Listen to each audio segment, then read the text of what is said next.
시청자 여러분 안녕하십니까. 이제 5월 26일 목요일입니다. 지금부터 전욱현의 안보 정론을 시작하겠습니다. 시청자 여러분들께서요, 이 방송 보실 때 제 방송 구독을 꼭 좀 눌러주시고, 또 논평이 마음에 드시면은요, 좋아요도 눌러주시면은 대단히 고맙겠습니다. 그리고 요즘 제 방송에요, 이 댓글 좋은 의견들을 그동안 많이 달아주셨는데 좀 많이 줄어들었어요. 이 댓글도 좋은 댓글 많이 달아주시고, 특히 심야방송도 제가 녹화해서 하는 게 아니니까 그때그때 하는 거니까요, 심야방송에도 댓글들 많이 달아주시는 분들이 계신데 계속해서 많이 좀 격려해 주시고, 또 좋은 의견이 있으면 알려주시면 고맙겠습니다. 먼저요, 윤석열 대통령이 오늘 처음으로 세종시에서 국무회의를 열었습니다. 이번에 그야말로 이제 윤석열 정부의 이 강요들, 그리고 총리가 직접 참석을 해서 국무회의를 열었는데요. 이렇게 윤석열 정부의 내각 지금 강요들로 국무회의를 연 것은 사실상 이번이 이제 처음입니다. 그래서 어디에 살든지 간에 우리 국민 모두가 잘 사는 그야말로 공정한 기회를 누려야 되겠다 이러면서요, 국가 균형 발전을 강조했어요. 여러분들 세종시가 이렇게 특별시로 승격돼서 오늘날 행정도시로, 행정수도로 이렇게 지금 탈바꿈하는 과정에 있게 된 것은 바로 국토 균형 발전 차원에서 내려간 거 아니겠습니까? 그래서 그 연장선상에서 지금 균형 발전 강조한 겁니다. 자, 그래서요, 오늘 국무회에서는요, 이 새 정부 지방시대의 비전과 전략에 대해서 1시간 정도 토론을 했다고 합니다. 그래서 새 정부는 지방시대를 중요한 모토로 삼아서 국정을 운영할 것이다 이렇게 밝혔고, 어느 지역에 살든 상관없이 국민 모두 공정한 기회를 누려야 된다. 그리고 지방시대는요, 인구 절벽의 해법이기도 한 만큼 중장기 전략이 매우 중요하다면서 국가 균형 발전을 강조했고, 특히 국민통합위원회에 대한 관심, 그 다음에 물류창고 화재에 대한 실효성 있는 재발 방지 대책, 그 다음에 부동산 시장의 안정, 주거복지를 위한 세 부담 완화, 이런 내용을 주문했다고 합니다. 자, 그래서요, 오늘 이제 처음으로 국무회의가 열렸기 때문에 이것만 보더라도 윤석열 대통령의 특징은 여하간 중요한 공약은 꼭 실천한다, 이 강한 공약 실천 의지를 우리가 다시 한번 볼 수 있고요. 이런 점에서는 이 정책의 일관성과, 그리고 정책의 신뢰성, 그리고 정책의 이 방향성에 대해서 우리 국민들이 공감할 수 있는 그 폭이, 깊이가 굉장히 문재인 정권에 비해서 커졌다. 그렇기 때문에 정책의 예측 가능성을 높였다고 하는 것은요, 국정 안정의 효율성을 강력하게 우리가 기대할 수 있는, 그리고 신뢰할 수 있는 이 기반을 지금 닦고 있는 대목이다라고 보면 되고요. 자, 그래서 오늘 이제 임명장도 다 줬다고 그래요. 그리고 윤석열 대통령 국무위원들과 이렇게 사진을 촬영 찍을 때, 이 사진 찍을 때 흔히 그러잖아요. 한번 웃으라고, 이렇게 웃으라고 하니까요, 윤 대통령이 뭐라고 했냐면, 선거라면 웃음이 그냥 나올 건데, 이렇게 얘기해가지고 회의장 안에 웃음이 또 크게 터졌다, 이런 보도도 나오고 있습니다. 자, 그 다음에 이제 또 하나는요, 어제 밤에 대통령실이 있는 청사, 즉 전에 국방부 청사 앞 잔디 광장에서 대한민국 중소기업인 대회가 열렸어요. 그러니까 대통령실 안에서 이 중소기업인 대회가 열린 것은 사상 처음입니다. 여기에 그리고 5대 그룹 총수가 전부 다 온 것도 사상 처음이에요. 그러니까 대기업 총수하고 중소기업인들로 만나면 오히려 좀 서로 좀 서먹서먹할 텐데, 굉장히 화기애애한 가운데 열렸는데, 이 대단한 행사였죠. 그래서 여기서 이제 중소기업인들 이제 상도 받고 다 그렇게 됐는데, 어제 중요한 것 중에 하나는요, 비가 좀 왔다고 그래요. 비가. 그러니까 대통령이 오늘 같은 날 비 흠뻑 맞아도 괜찮지 않냐 그러면서 중요한 것이 이제 가든 파티 형태로 만찬이 진행됐다고 합니다. 그래서 테이블도 있었고 천막도 있었고 이렇게 됐는데요, 이 비가 오는데도 불구하고 40여 개 테이블을 전부 다 윤석열 대통령이 돌아다니면서 기업인들을 격려했다고 합니다. 그래서 본래 만찬이 6시 시작해서 7시 40분 종료 예정이었는데 1시간 정도나 더 걸려서 8시 30분까지 이어졌다고 합니다. 그리고 여기서 대통령이 이 애로사항을 갖다가 이 담당 장관이 이제 이영 중기 장관이잖아요. 그 다음에 이철규 간사한테 얘기하라, 애로사항은. 만약에 그것도 안 되면 대통령 비서실장과 나한테 바로 이야기하라. 이렇게까지 상당한 관심을 가지고 있었고요. 그리고 최근에 이 백화점, 신세계 백화점에서 한 구두죠, 바이네르, 이 구두 바이네르 회사의 대표도 현장에서 만났는데 그 자리에서 이 바이네르 김원길 대표가요, 대통령님이 100억 이상의 홍보 효과를 줬다 이런 얘기를 했다고 그래요. 그러니까 윤석열 대통령이 여러분이 돈 많이 버는 게 바로 나를 도와주는 것이다 이렇게 화답을 했다라는 내용이 또 인구에 회자되고 있습니다. 그리고 부산 기업인들이 있는 테이블에 가서는요, 이 부산하면 갈매기로 이렇게 하자 건배를 제의하기도 했는데, 물론 어제 건배주는요 중소 업체가 만든 막걸리였다고 합니다. 그런데 대통령은요 만찬주를 거의 마시지 않았다고 합니다.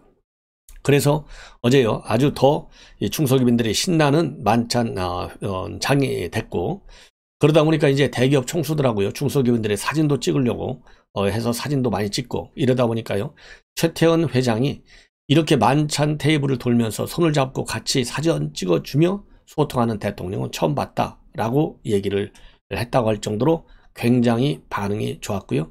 그리고 윤석열 대통령은 어느 기업인 이 부인이 어느 기업인이 자기 부인하고 즉석 영상통화를 요청하니까 즉석에서 영상통화도 한 그야말로 소탈한 모습을 보여주었다. 이런 것이 지금 언론에 상당히 재미있는 기사거리로 보도가 되고 있습니다. 자, 이번에는요 오늘 오전에 그동안에 이제 두 명이 낙마했잖아요. 교육부 장관하고 보건복지부 장관. 이 낙마한 자리에 여성 장관 두 명이 전격적으로 내정이 됐습니다. 그리고요 또 이제 식품의약품안전처장에도 또 여성이 내정이 됐어요. 그래서 오늘 3명 모두 여성이 임명이 됐는데, 이렇게 해서요 그동안에 여성은 어디로 갔느냐 이 비판이 많았잖아요. 그래서 이제 이번에는 지금까지 16개 부처 중에 3명, 즉 여가부 장관 김현숙, 중소벤처기업부 장관 이영, 환경부 장관 한화진 3명 19%인데 2개 부처 교육부하고 보건복지부에 여성이 임명됨에 따라서 내각 항류 중에 여성은 5명 28%로 늘어났다고 합니다. 예. 그리고 최근에 말이죠 국회의장단하고 만찬하는 자리에서 김상희 국회 부의장이 이 여성목이 너무 작다, 이 젠더 불균형이다, 불공정이다 뭐 이렇게 얘기를 하니까 이 눈이 번쩍 떴다라고 얘기했잖아요. 그래서 배려하겠다 이렇게 윤석열 대통령이 약속을 했는데 그 약속을 이행한 거다. 그래서요 여러분들 뭐 아시는 분은 아시겠고 아시겠지만은 지금 교육부 장관에 지명된 분은 박순애 서울대 교수입니다. 그 다음에 보건복지부 장관에 임명된 분은 김승희 전 지금 현재 국민의힘 전 한국자유한국당의 의원, 비례대표 의원했죠. 그리고 식약처장에 내정된 사람은 오유경 서울대 약학대 학장입니다. 상당히 전문성들이 있는 분으로 이렇게 평가를 받고 있는데요. 교육부 장관 지명 박순애 교수는 대통령직 인수위에서 정무사법행정분과 인수위원을 맡았고, 복지부 장관에 지명된 김승희 전 의원은 식약처장을 지냈고요. 20대 때 새누리당 국민의힘 비례대표 의원을 지냈습니다. 그래서 이 박 교수 교육부 장관, 이분은 이제 인수위에 있어가지고 국정 철학을 누구보다도 잘 알고 있고, 여성으로서는 최초로 기재부 공기업, 그 다음에 준정부기관 경영평가 단장을 맡아서 공공기관의 경영실적 개선의 방향성을 제시한 바 있다. 그러면서요 이 박 내정자가 공공행정 전문가로서 교육행정의 비효율을 개선할 적임자다, 이렇게 인선 배경을 밝히고 있습니다. 그리고요 김승희 전 의원과 관련해서는 국회 보건복지위원 그리고 코로나 특위 간사 이런 것을 역임해 가지고 이 보건정책 수립 그리고 이 코로나 위기에 대한 정책적 대안 쭉 제시해 왔기 때문에 보건의료계의 권위자이다, 이렇게 이유를 설명하고 있고요. 그리고 식약처장에 낙점이 된 오유경 서울대 학장은요 한국약재학회 회장, 한국약학교육협의회 이사장을 지냈습니다. 그래서 제가 보기에는요 이 전문성과 연계시켜 보면 상당히 전문성이 높은 사람들로 평가를 받을 수 있을 것 같습니다. 자, 이번에는요 이제 한동훈 장관과 관련된 기사가 오늘 또 많이 나오고 있어요. 그 중에 하나가요 이제 바로 이 한 장관이 우선 조국이 만들어 놓은 규정, 조국이 만들어 놓은 규정 중에요 넘버1 규정이 뭐냐, 자기 이제 포토라인 안 쓰려고 만든 게 뭐예요? 여러분들 뭐 수차례 그동안에 한 2년 전에 들었던 거죠. 형사 사건에 대한 언론 보도를 막는 거예요. 이게 말하자면 일명 형사사건 공개 금지에 관한 규정입니다. 이거를 조국이가 딱 만들어 가지고 이 피의 사실, 검찰의 피의 사실이라든가 수사 상황 언론에 공개하지 못하도록 제한을 해놨어요. 그래서 이걸 만들으니까 야, 이거 조국 자기 보호하는 셀프 보호다, 이런 비판을 많이 받았고, 실제로 조국, 정경심 이 두 사람이 맨 먼저 보호 조치를 받았어요. 예, 그래서 포토라인을 안 쓰고 전부 지하로 들어가 가지고 언제 불려 들어가는지 안 들어가는지 전혀 깜깜이 수사가 됐잖아요.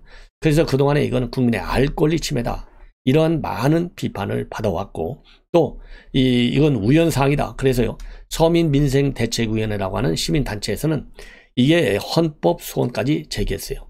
왜냐하면 권력형 비리 사건 수사에 방패막이로 활용되고 있다. 그리고 검찰은 깜깜이 수사를 한다. 그래서 사건을 축소하고 있다. 이 얘기는 결국 뭐냐? 국민의 알 권리, 언론의 자유와 같은 기본권 침해가 반복될 위험성이 있어서 이거야말로 헌법 위반 사항이다. 그래서 빨리 이거 고쳐야 되겠다.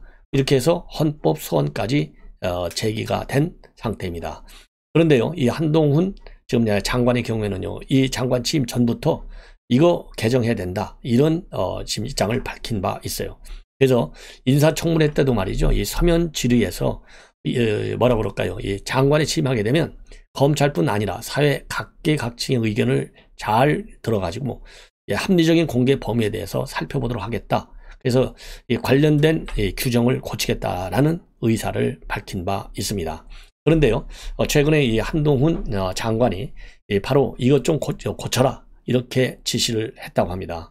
자, 그래서 지금 현재 대검에서요, 각 지방검찰청의 의견을 수렴하고 있는 중이다, 이런 보도가요, 중앙일보 단독으로 지금 나오고 있어요. 그래서 이러한 지시에 따라서 이제 각계 의견을 이제 담아가지고 대검에서 종합적인 이제 검토를 할 텐데요.